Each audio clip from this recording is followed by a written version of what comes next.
Welcome to this video. My name is Eva, and in this video I talk about solo female traveling, basically the things that I wish I knew before going on a solo female trip.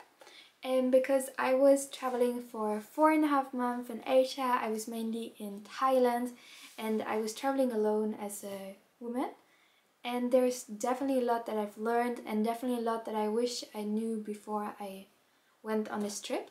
So first of all, why did I go on this trip by myself? I think the simple answer was two main reasons. The first one is because I wanted to become more independent. I wanted to learn about myself. So this travel was really learning about me, learning what I want, learning how to make decisions, how to deal with life on my own. So it was kind of a self-reflection travel for me, but also I just didn't have someone who wanted to go with me because friends, they were already busy with work and life, and so they didn't go, and I didn't have a boyfriend because we broke up, so that wouldn't have worked. So it was just I didn't have someone, but I still wanted to go, and also I wanted really to grow from that experience. And I think there's some pros and cons with solo female traveling. So first of all, the pros, I think one is really cool that you can decide where you want to go, when you want to go. So it's very liberating, and I feel for me, especially the first month of me solo traveling, it was just so exciting because you had so many opportunities and you had so much that you could do. So you have a lot of freedom, and that is really just exciting. Another great benefit is that you meet a lot of people. I think, at least my experience so far, when you're in a couple, it's a little bit harder because to meet new people because you already talk so much as a couple, and so your social need is already kind of fulfilled. But when you're solo traveling, as a woman specifically, then you just, you need to make a lot of friends, because if you don't make a lot of friends, you're alone. And it's good to be alone, but it's also good to make friends and to have social interactions. Another really great benefit is just crazy personal development. I think for me it definitely helped me in so many ways to become more self-sufficient. I had big problems how to make decisions on my own. I was really insecure in that, and I think that solo traveling really forces you to work on those areas that you need to work on. For me, that was, for example, it forced me to be alone, it forced me to be with my thoughts a lot and to make decisions on my own, which were all areas that I wanted to work on. So these are the pros. Some cons. First of all, the con is it's more expensive. I think if you travel with a partner or with a friend, it gets less expensive because you can really get great rooms and you can share them, and then you have better quality rooms and you pay less than if you would sleeping with 8 other people in a dorm.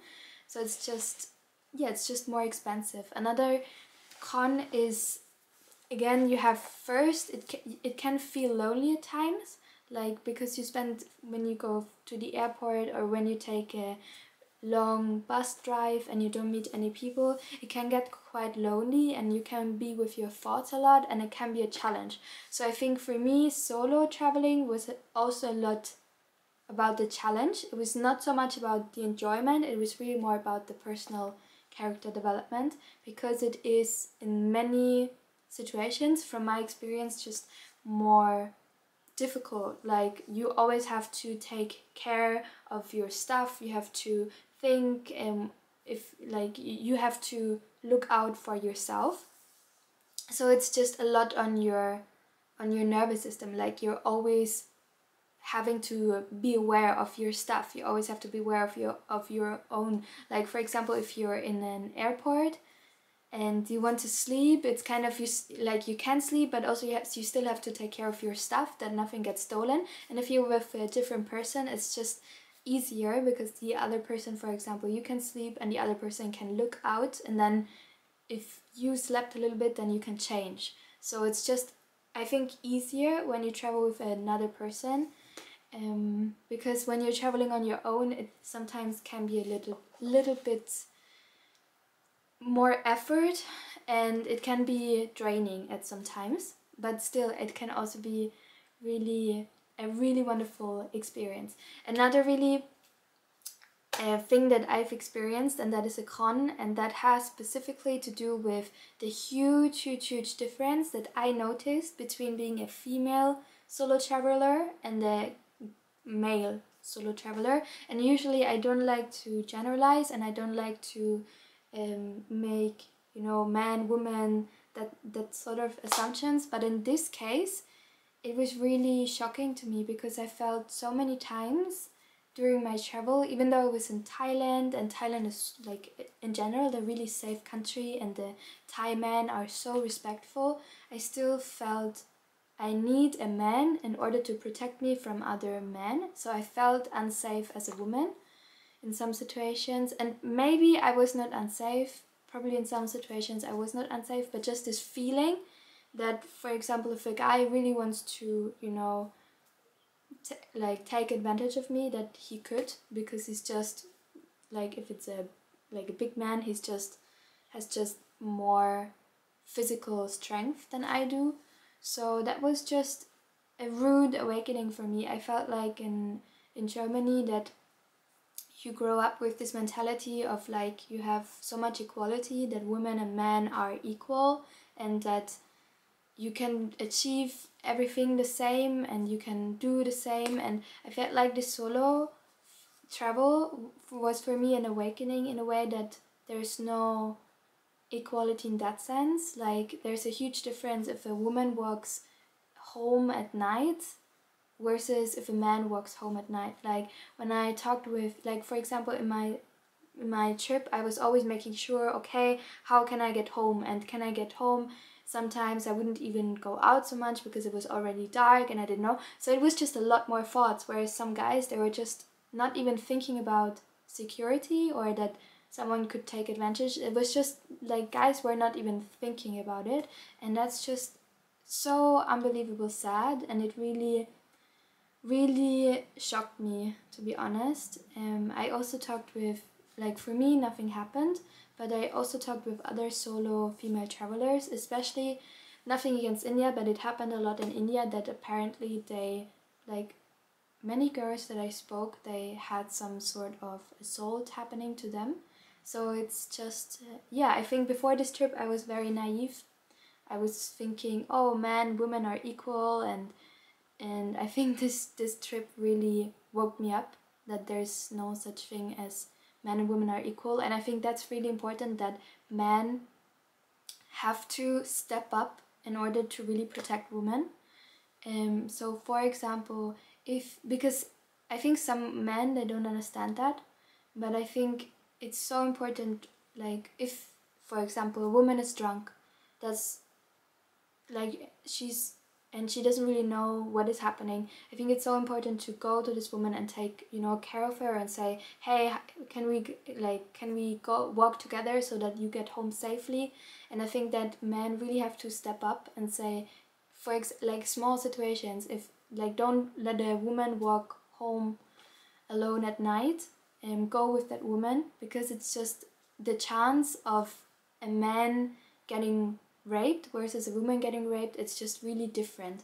And yeah, so that was a really shocking awakening for me, that there is no such thing as equality, and it's actually really sad, and probably depends as well in which country you travel to, like, but in many countries, they, of course, they don't have the same picture of women and men, or the perspective on women as they have in Germany. Like, in many countries, women are still seen as sex objects who have less rights. So yeah, it was a big awakening for me. And some other situations, and something that I really want to share with you. I just had the situation, I went to a hostel, and this hostel, it was a 6 mixed dorm, and usually I really try And that's also what I can recommend. Always look for female dorms, because it's just you have a better feeling very often. But they didn't have any female dorms, so it's just like, okay, I go into this mixed dorm. But then I got there and it was just me and 2 guys, and the 2 guys were old men in their 50s, and like not, you know, the normal travelers, but more like I didn't have a good feeling about them. I just didn't felt it. So for me, I was just the whole time thinking, what should I do, what should I do, what should I do? And then finally, after 2 hours of just the whole time thinking, should I stay in this dorm even though I just don't have a good feeling, I finally went to the reception and said, hey, change the room, I pay more, whatever, I pay as much as you want, I don't care, but get me out of that room. I don't feel good in this room. And that was a very good decision. So I would recommend, if you're a solo female traveler, always listen to your inner guide, to your intuition, because even though maybe or probably nothing would have happened, probably there are just 2 old men, you know, not having money but still wanting to travel and stay in dorms basically, but it could also went wrong. So I would definitely recommend always listen to your intuition, and if something doesn't feel right, even though it maybe doesn't make any sense, still listen to your intuition. It's just a much better feeling. So yeah, so that's what I wanted to say, that take precautions if you go solo female traveling, especially research before you go to a country, research the women rights, research a little bit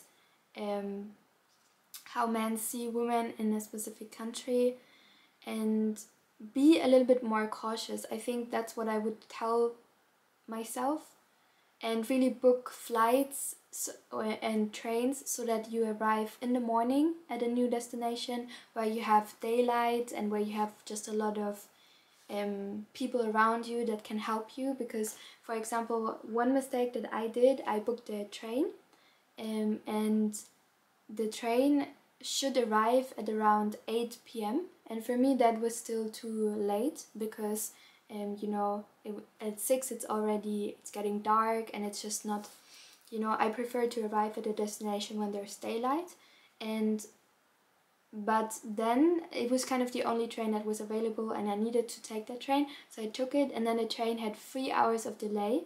So I arrived super late in the evening, and I arrived at this train station that was so far away from the city, and I imagined in my head that this train station is huge and there's so many taxis available, and this was not the case.